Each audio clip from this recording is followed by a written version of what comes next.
رمسيس الثاني هو الاسم الملكي لرمسيس رما آمون، أي وليد رع ومحبوب آمون، وهو ابن الملك سيت الأول والملكة تويا، وهو ثالث فراعنة الأسرة 19، وقد ارتقى إلى عرش مصر وهو في أوائل العشرينيات من عمره، وتولى حكم البلاد لمدة 67 عاما. كان ذلك في الفترة ما بين 1279 قبل الميلاد وحتى 1212 قبل الميلاد، فهو ثاني أطول حاكم في التاريخ المصري القديم.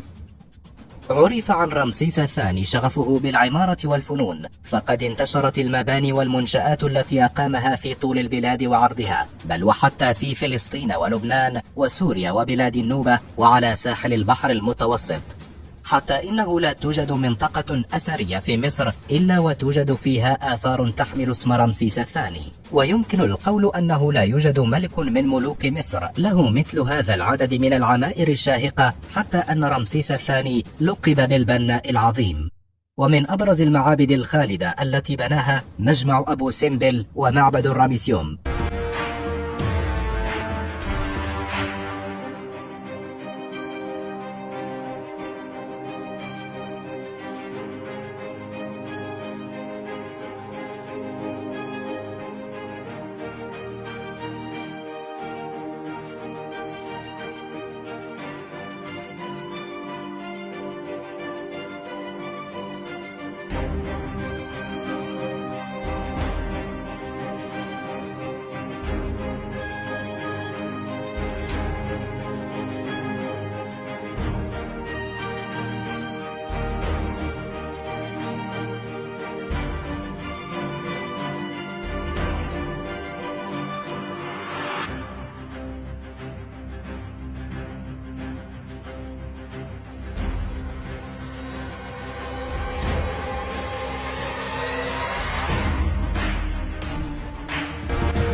22 فبراير واحدة من أغرب الظواهر الفلكية اللي موجودة في العالم، وهي تعامد الشمس على وجه الملك رمسيس الثاني بمنطقة قدس الأقداس داخل معبده الكبير في أبو سمبل.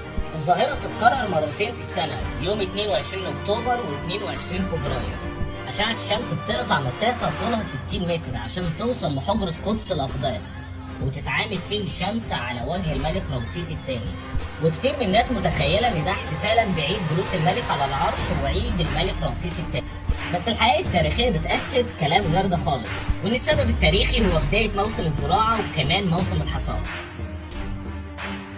لو عايز تتعرف على تاريخ الحضارة العبرانية اشترك في القناة وفعل الجرس ولايك.